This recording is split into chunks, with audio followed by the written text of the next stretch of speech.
ရင်းကိုမေးထားတဲ့ညီမလေးများအားလုံးဒီမှာဒီလိုရွှေဆိုင်လေးเนาะဒီလို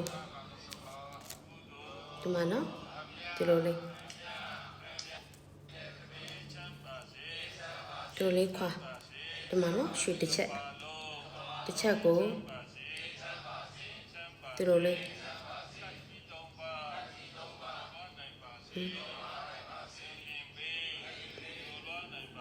လိုလေးပို့အသားနဲ့စိတ်ဝင်ခဏလေးပဲဒီလိုစိတ်ဝင်အောင်ပို့လေ